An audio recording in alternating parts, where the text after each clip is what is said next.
Welcome to Rationality, Reason, and Reality. I'm Supernova. Today I'm going to discuss a couple of logical fallacies, that is, mistakes in logical argument. The first one is called equivocation. It's where you use more than one definition of the same word in an argument. Wikipedia has some kind of silly examples, such as Premise 1, a feather is light. Premise 2, light is not dark. Conclusion, therefore, a feather is not dark. Now that would be true if you were keeping the definition of light consistent, but you're not. You're using two definitions, one meaning not heavy and another meaning closer to the white end of colors. And these are kind of silly examples because nobody ever actually sees these in arguments. But we do hear equivocation in the form of somebody using one definition of a word and wanting you to accept it as another definition.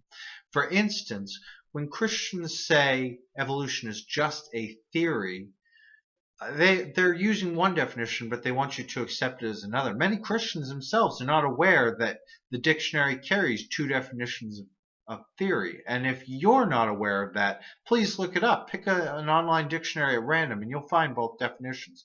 One is the sense that they're using it, as in synonymous with hypothesis, a guess, an idea. And the other definition is an explanatory framework. And if you look in the dictionary, they'll give examples of such, like the germ theory of disease or the theory of gravity. These are scientific theories. That's what scientists mean when they say theory, and it's what they mean by the theory of evolution. Evolution isn't just a hypothesis, it's an explanatory framework. So Christians equivocate that. I gave an example in the last episode, too, of faith.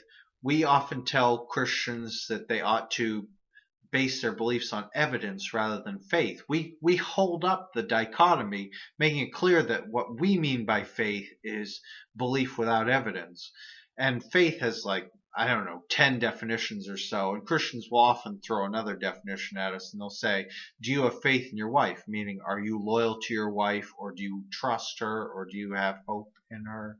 But none of those is the definition of faith that we're arguing. And even if they show that we have faith in our wives, it has nothing to do with whether we believe in things blindly without evidence. So that's a bit of equivocation. The other logical fallacy that I want to discuss is a type of equivocation, but it's so common that it's got its own name and it's considered kind of its own fallacy. It's called no true Scotsman. For an example of where the name might have come from, pretend that I'm arguing that Scotsmen don't eat haggis. And you say, well, my father was born and raised in Scotland and he eats haggis. I say, no true Scotsman eats haggis. Now, what I'm doing is equivocating the term Scotsman.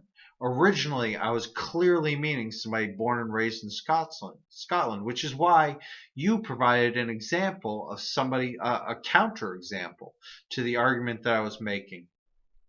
And then I changed the definition of Scotsman to mean somebody born and raised in Scotland who doesn't eat haggis, which is just a tautology. We're basically at that point saying a man born and raised in Scotland who doesn't eat haggis doesn't eat haggis. There's nothing really to discuss there.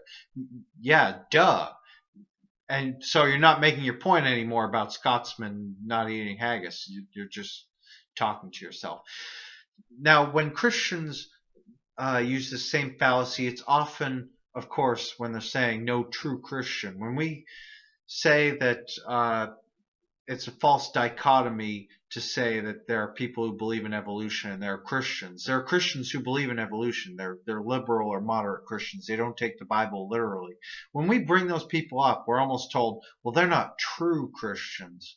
Well, if they believe in the Lord Jesus Christ, then they are, by your definition, Christians. Just because you want to exclude them doesn't mean that you can, just by saying that they're not true Christians.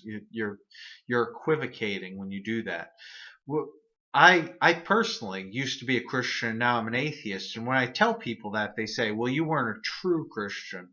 Well, tell me what a true Christian is, and I promise you that I was that person. At one time, I was deeply involved in Christianity. I had a very strong belief, and now I don't. And I know that causes some people discomfort because they think, well, what if I lose my faith? That could happen to me. So people want to deny it, but if you have to change the definition of Christian just to exclude me, you're making a logical fallacy.